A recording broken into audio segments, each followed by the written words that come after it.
Hello and welcome to this episode of the Road to Rec League podcast. I'm Callum and today we are going to be talking about how progress isn't linear. That's right, we've got a lot to catch up on because I wasn't able to record an episode last week. Long and short of it was, I had less than 24 hours in my own home where my recording setup is. It doesn't travel very well, and I figured, you know what, we did an extra episode a while back, this gets us back on track for once a week. And when this happens again in the future, I can be a little bit more prepared about planning some recording sessions in for others, maybe specific subjects and topics, things that don't necessarily need to be on a weekly drumbeat. But boy, is there a lot to catch up on. 5 separate sessions on the ice, in fact. No, maybe 6 or 7. So quite a lot to go through. So we'll just sort of get stuck into it. And I'll do it chronologically because the title of this episode, what am I talking about? The title of this episode is Progress Isn't Linear because there's been some peaks and troughs over the last couple of the weeks. There have been some things that have been challenging and for sort of no real reason, I suppose. It's just been, I haven't made the progress I wanted to make necessarily. And I think then there's been a couple of weeks where I've been like, well, a couple of sessions where I've been like, wow, really pleased with this, really impressed. And obviously we've come off of a period here where I was on a scoring streak in terms of goals, so scoring in every single game for a little while, or every single scrim, I should say. Not game, because I haven't played a league game yet. But for those sort of scrimmages, I was scoring goals in tightly contested affairs that were like 2-3 goals aside at most. So it wasn't like every man and his dog was getting one. And then I obviously fell into this, I guess, of not scoring, but I'm still assisting in pretty much every single scrim I've been in, which is great, but for the last one, which was actually one of my best scrims yet. So, again, I think it's about getting into the process. But without me rambling on for another 2 minutes, let's jump into what was 2 weeks ago when I had an adult learn to play session on the Sunday. So it was really good. We did split ice drills. So for the whole session, the ice was split up into 3 sections. One of them was actually learning body contact drills, which was really good. The first time I've really had any lessons on taking body contact, dishing out body contact and being comfortable. It wasn't checking per se, although we did do some shoulder checking practice. The important thing really was to get stable on our legs and understand how to mitigate risk when taking a hit or giving a bump. We also then did a stick handling, and then we had a 3-on-3 in 1/3 of the ice as well. So body contact is probably the best place to start. Again, not really had learned many lessons. Did talk a while back about the gauntlet, which was really good for getting that kind of familiarity. But yeah, for taking hits and giving hits, I actually feel like this is something that maybe suits me. Just because I get quite low in my stance anyway, and have quite a wide base. If I know I'm coming into contact, and I get the opportunity to brace or brace to give contact, I think I can kind of drive with my legs okay. So yeah, partnered up with someone who's probably maybe slightly lower than my weight category, honestly, for the initial drill. So we just did shoulder-to-shoulder contact, essentially. I took the lead, I guess, of our pairing and sort of said, I'd tap on my shoulder to designate which side we're going to make contact on so that we could both be prepared. So both of our left shoulders or both of our right shoulders. And we did a little bit of same shoulder contact, or opposite shoulder contact, I should say. But it was really good. So it was basically just we'd get one stride, bump, go back, one stride, bump, go back, and work on throwing the body a bit and also taking a hit.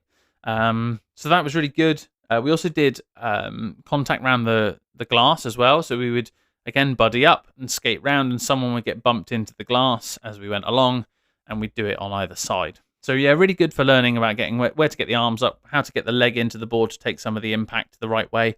So that was really encouraging.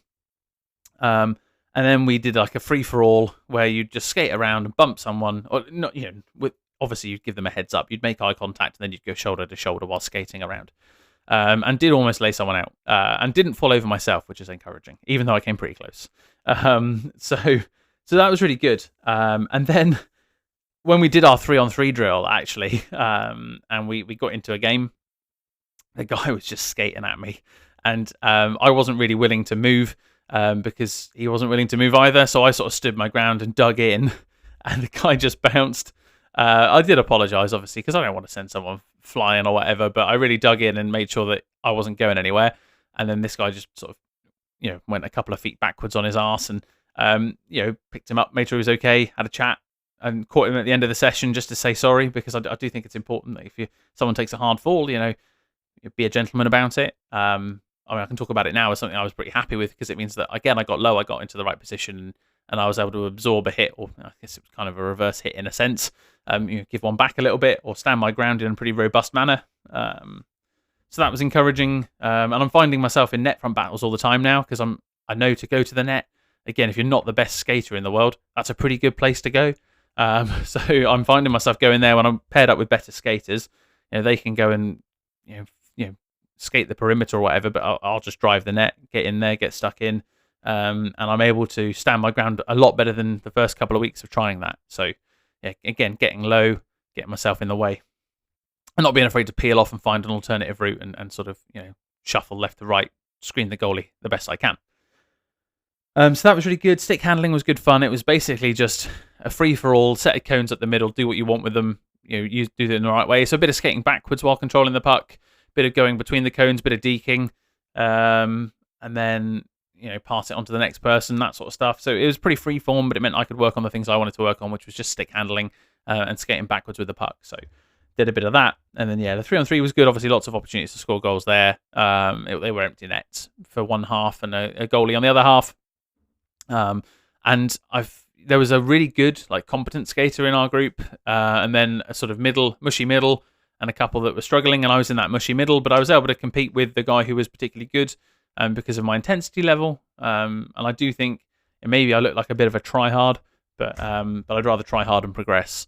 And that seems to be going well in terms of helping me stand out. And again, the coach comes up to me at the end of the session, says some nice things.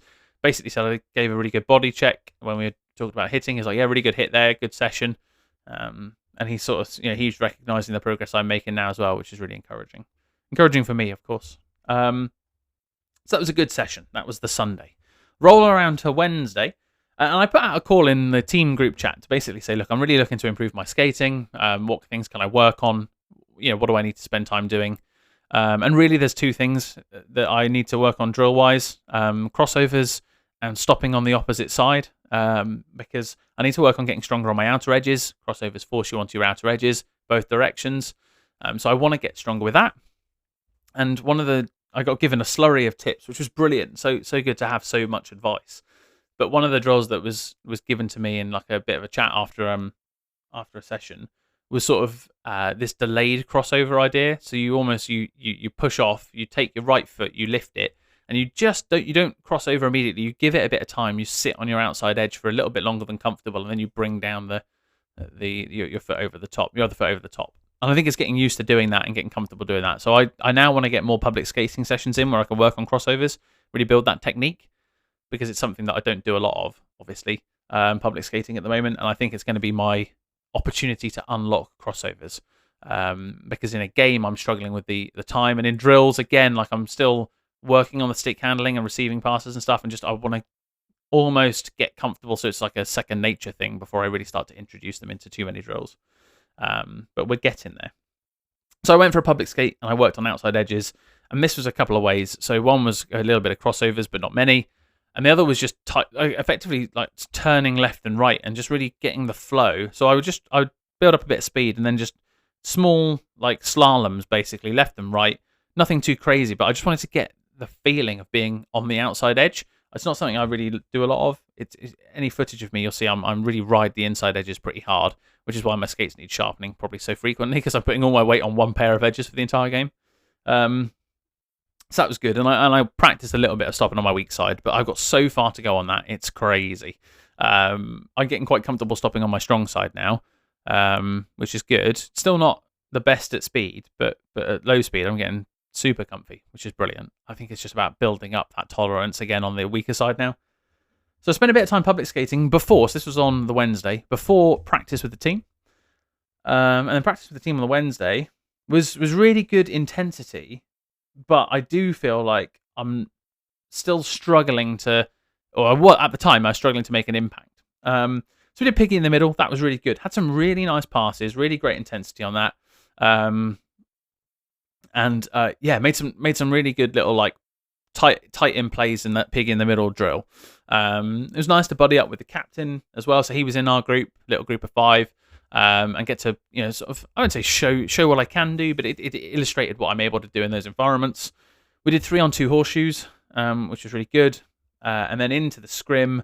No goals this broke the goal streak, but I have maintained a point streak. So I got a really nice assist, actually. Picked up the puck in our own end, sort of won it back, and then made an outlet pass to a pretty quick guy who was able to beat the one remaining defender and take it in and score. But I was able to sort of start that breakout, which I was really proud of, actually. So intercepted, basically got myself a little interception and then made a play, which is cool. But I did struggle outside of that. There was a couple of wayward shots and passes in the drills, and I was struggling a little bit. I did have a good moment, actually, where one of the drills we do is this 5-puck shootout. So I think I might have mentioned it before, but there's 5 pucks lined up on the blue line, and basically, as a team, you have to score 5 goals. The first player takes the first puck, and if they miss, they have to recover the puck, pass it to the next person who stood on the red line. They pick up the puck and then go in on a 1-on-1 shootout with the goalie. And again, if they score, great. Someone else starts and picks up the next puck in line. Otherwise, you keep using that puck until you've scored. So the goalie can punt it down the other end of the ice. You've got to recover it and bring it back. And it was team against team. So we're coloured up, lights and darks. And I actually scored the winning goal on the shootout, which was pretty cool. I was really, really pleased with that. I sort of, I guess I've got a bit of a thing I do at the moment as a routine, and I do need to try and add something else to it. But it's take it in close, lots of puck handling, and then basically just a quick release to the left, like to the blocker side. And that seems to be yielding some results, which is good. In this case, I squeaked through, basically. It got through just between the arm and the body. It definitely came off of both and then just trickled over the line. And I threw my hands up in celebration. And then the whole team, we didn't have to skate a hard lap. So that was really cool. So did that before the scrim, obviously. But yeah, it was a good scrim as well. But I definitely need to keep working on just confidence, I think, is really the important thing. But it was really good. So that was maybe the last good session before my first trough, sorry. So that happened on Wednesday. Then on Friday, had this other training session, this low body count sessions I have on a Friday. So again, it's like 18 of us at most. So it's really hard work. Didn't have the touch and feel either. Didn't collect pucks in the way I was previously. And sometimes you just feel like you have an off day. Like I wasn't receiving passes in the way I wanted to. Like they were coming closer to my feet and I was fumbling them and stuff like that. And it just all wasn't ticking in the way that it normally does. It wasn't, I wasn't really feeling it. I did get a primary assist, which is pretty cool. And there were some plays that I was really proud of. So, making an interception, looking up, realizing I got 2 guys closing in on me, rim the puck, goes behind the net, someone picks it up, wraps around, scores a goal. So things like that. And there were a couple of occasions where I was, feeling comfortable dumping the puck in. I'd take 2 players away. There'd be a player alone net front. I wouldn't be able to get a pass in front of them, but using the boards, playing with the boards, sort of stuff like that was really good. So I took away some positives, but I was struggling. It was 5-on-5 with only 2 subs as well, so my legs were gassed. And I ended up, we switched to 4-on-4 for a bit, and then I tried to help out on D just to try and give my legs a break, but it was really hard work. 2 days later on the Sunday, we had an additional team practice, which was pretty cool. So don't always get those, and boy did it finish late, and I had to then commute to work, which was a proper bugger. So I was exhausted come Monday morning, but it was good to be on the ice. Unfortunately, I really struggled with back pain. I stayed at my buddy's over the weekend, which is why I'd hardly been home for recording purposes. And he only has a single bed, and it's a bunk bed, so it's like closed off at the end. So I was really struggling with back pain during that session. Again, it was low count, unfortunately. So it's 5-on-5, 2 rotating subs again. My legs were shot. The only real positive, if I'm honest, was again, we did that 5-puck shootout drill, and I did my little move, did my little head fake, absolutely ripped it. I was really proud of this one. Low blocker side, properly just inside the post, scored, celebrated. And what was really funny was a team manager. So I skate over to his side. He's like, whoa, you got to get the puck. You got to get the puck. So if you miss, you have to go and retrieve the puck. I'm like, dude, I scored. He's like, oh, sorry, I just wasn't expecting it. And then I had a really good joke, and I was like, oh, I don't blame you. He's like, no, I'm kidding. I'm like, honestly, I was as surprised as you were. So, but yeah, properly ripped it. I was really proud of that because I had a couple of wayward shots in warm up, and that one just connected. And then, like I say, tough scrim, but good. And we also did this thing we call the blue line drill. So I'll talk you through that, because I try and to talk you through the drills we get to do, I guess. So you've got basically 2 lines either side of the blue line facing into the offensive zone, and you start on the blue line basically with a puck. I take a stride forward, skate backwards, and while you're skating backwards, you pass to the guy to the queue. They pass it back. You pass it back to the queue, and then you turn, sprint to the other side of the blue line. So this is all along the blue line. You receive a pass. You give a pass facing forwards, skating forwards to the other guy, and then you loop and you head up to the red line, and then you attack the blue line. And from the side you started on, they ping a pass into you, and then you're one-on-one with the goalie. You've got to shoot before the hash marks, preferably top of the circle kind of range, and then cycle back and do it again. It's really good for, again, that backward skating, passing element. I really struggled with that drill on Sunday. Like I say, my feet weren't quite there, and my edges had like 5-6 hours of skating on them, and for whatever reason, in my own head, that totally ruins it. And I really struggle with control if I haven't got my edges under me. And I can really feel it for some reason. Like if it's not sharpened regularly, I start to struggle. So we did that drill. Again, it was a good drill. I really like the drill personally, but we do need to get I need to be a bit quicker. That's for sure. So after that Sunday, I decided to take a few days rest. And really, I think if I was going to reflect on this last couple of weeks, it's probably going to be beneficial for me to going down to 2 weeks of hockey, two hockey skates a week, and then work on my fitness off the ice, because I've struggled with that.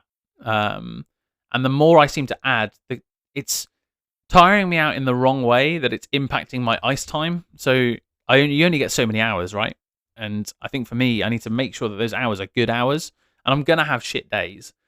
That's a normal thing. But it's trying to minimize those and give myself the best opportunity to maximize those hours on the ice. So I took a few days to recover. I didn't do anything physical. I had lots of sleep. I ate pretty well for Monday and Tuesday. And the Wednesday, obviously that rolled around. And then I had a really good session with the team. So this was just Wednesday gone. Felt back on form. I got my skates sharpened the day before, or in fact the evening before going up to skating, which was perfect. The warm up felt good. I was getting good puck touches. I was skating, turning, feeling comfortable. It's amazing how different it can feel. And I'm sure most of it's mental, but I just felt like I had my feet under me, and that makes a huge difference. I had the confidence to look up and make passes and take some players on. We did a couple of drills. We did piggy in the middle again, which was really good. Again, passing was crisp. My defensive stick is there or thereabouts. I'm kind of getting in lanes. My skating has obviously got to improve a lot, but generally speaking, I'm getting myself in the right kinds of places. I'm doing the right kinds of things, which is good. And again, passing was nice and crisp. Oh, and I did this nice... Someone flipped a pass over the stick of the other player, and you could see them be like, "Oh, that was a bit loose." And I properly trapped it on the bounce, and it was a really nice receiving of a pass actually, and it kind of got like a whoa, which I was really proud of. So when good players are saying, "Oh, that was good," even for them, maybe they weren't expecting it from myself either, which probably added some to it. But yeah, he flipped up a pass, and I just trapped it and then passed it quickly, and it was like, oh, that was a really nice receiving of a lofted pass. So yeah, really proud of that, which was cool. And after that drill, we did like a reverse horseshoe, where you take the puck in. Basically, you start on the blue line, you skate in, shoot from the top of the circle at an angle to give the goalie a bit of this, again, shooting from an angle thing, trying to find their angles and move left to right. And then you sweep behind the net, pick up a puck, fire the puck off to the blue line. Someone picks up the pass, and then they skate in, shot from the top of the blue line on the other side, swoop round the net, pick up the pass it off. We didn't quite get into the flow of it necessarily. It was a nice drill. I think it would work really well with lower numbers, or like a better sequencing, really. But it was really good. I really enjoyed it personally.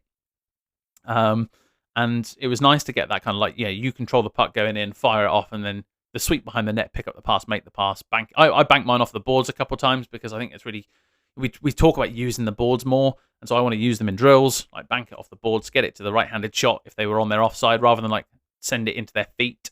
They can sort of skate onto it that way, and that seemed to work quite well. That was really fun. So after that drill, we went off into a scrim, obviously, as per usual. And yeah, like I said, some nice puck touches, confidence to look up and make some passes. Had 3 shots, which was good. No goals, but I was in the right kind of place to make shots. Rattled one off a guy's shin pads, and twice even, I think. And then, like I say, just made plays, got into good spots. Made some good, strong reads on back checks that prevented breakaways. So I started back checking before the breakaway happened, if that makes sense. So I could see something that was going to happen, made the back check, broke up the lane, stopped the play, which I was really proud of. And that was good. What else did we do? Yeah, made a few nice passes as well. And I know this is going to be a little bit odd, I guess, because I talked about this quite a lot in terms of positioning. So I put on the wing quite often because that's obviously where you go if you're not a good skater or if you're a beginner. I actually think I feel like I thrive more if I play up the middle. And that's just because I like to be low on the puck. I like to be behind the play, see what's happening, make a read, and then distribute the puck, and then join the offensive rush, usually as a second wave. Like, that suits me for whatever reason. I'm quite comfortable dumping the puck in. I'm quite comfortable clearing the net front or getting stuck in, chasing the puck around in my own zone. I would rather put the effort in defensively. And when I took a couple of shifts that I ended up being almost like forced into playing C because we had 2 people who were really comfortable on the wing and didn't want to jump in, and I'll go wherever. I actually found like I was more comfortable playing a better game, almost, making reads and being on the right side of the ice. So I was really proud of that, and I want to keep doing that, taking a couple of shifts in a position like that where I can really test myself, because I do feel like that's where I'm going to unlock my potential, hopefully, when I get to the point where I can skate a bit better, that is. Which is, look, there's still room for improvement, evidently, but I felt really comfortable up the middle. I don't mind that additional responsibility, and I quite like, it's almost like more space and more opportunity to use your vision. I feel almost restricted and claustrophobic up on the wing. If that makes any sense. I don't know. Maybe it doesn't. And then we did have a couple of really good shifts of sustained ozone pressure. So yeah, like I say, feeling comfortable dumping the puck in, stopping them so that they tried to rim out the boards, breaking that play up, passing it back in. Had one really nice move, actually, where I picked up the puck sort of skating out the zone, and the D-man closed in on me. And I think I've talked about this before, but like the forehand backhand move for me really works. But I can also get that nice little like tight control using the toe of the stick. So I really brought it in close to my body, like properly close to my body, and then extended my left arm out singularly, as you know, just holding the top end of the stick. And all of a sudden, it was, defensive player closes the gap. I'm now in behind him, make a pass down to someone who's behind the blue line, who then takes the puck, tries to pass it back to me. It doesn't quite come off. And it was almost a really nice 1-2 to set up a nice shot on goal, like in close. It just didn't quite come off, which is a real shame. But again, those kind of plays where you're sort of like, okay, well, I've beaten my defenseman. I've opened up the play. I've made the pass to someone who's open. And then I've gotten open myself to receive a follow-on pass. Things like that feel like things are starting to click, So I can be really proud of that, I think. That was a really good session. I came away from that session absolutely buzzing. Sort of got home, thought, right, okay, what do I need to do to keep these kind of sessions rolling? And how can I try and bottle that almost and look to create an environment where that happens more often than not? And obviously, easier said than done, but there are things I need to do. And I think part of it for me is really getting back into that fitness stuff. And I've said this maybe every other week now. But at some point, I've really got to re-baseline and commit. So I weighed myself for the first time in a long time, and I'm 89.8 kilos, which is a lot heavier than I want to be. And you'll have seen over the last 23 episodes that weight number fluctuate when I've talked about it. Probably been as low as 82, probably been as high as 88. So I'm not massively happy we're above that, but it's where we are, and I need to do something about it. So what am I going to do about it? I hear you ask. I've got a target value now, and it's a realistic target value of 85. 85 and fit is basically the plan. I don't mind carrying a bit of weight around. I think it's helpful if I'm carrying it in the right places. I'm going to cut back some of the ice time a little bit, just for a bit, so I can get my body to recover a little bit better. And I'm going to try and focus on putting in effectively some core and some lower body exercises. So that means maybe running again. It means maybe getting back into burpees and lunges. So that kind of like just body weight stuff. And keep working on building up that strength. Maybe introduce some weights at some point. But I think 2 times on the ice a week has got to be my minimum still. But chasing 3 and chasing 4 is maybe a little bit much, while I need to just take a bit of a breather, figure out how I'm going to work on getting my body into the right kind of place. And then that'll hopefully help me maximize my time on the ice. Also with work and stuff, it's hard to do, and it adds another layer of stress if I'm chasing sessions all the time. So I need to try and find that balance. I do want to keep the Wednesdays up though, because they are the most valuable. Time with the team, time with the guys. It's the most fun I have on the ice, and it's also where I progress the quickest. So really prioritizing those sessions above all else. And kind of, bit of indigestion. Prioritizing those sessions above all else and sort of getting stuck into other sessions as and when I can. So every other Fridays, every other Saturdays, that sort of stuff would be great. But if I can't make those work, I shouldn't beat myself up about it. As long as I can get 2 sessions on the ice, minimum 1 hockey, preferably 2, and then maybe a public skate. So, I feel like I've been talking at 100 miles an hour for the last 25 minutes, but frankly, there's been a lot to get through. And I really, like I say, I talk about this being me holding myself accountable and me logging this over history. I take the last 2 weeks, we've had peaks and troughs, right? And sometimes when things aren't going well, it can make you want to throw the towel in and stop. But I think something like this is really helpful for me, having this podcast, to be able to just talk about it. And to be able to say, these are the things I'm prioritizing, this is where I'm at. And hopefully, this is where I want to head to. I think is really helpful for me. So thank you for those who are listening still.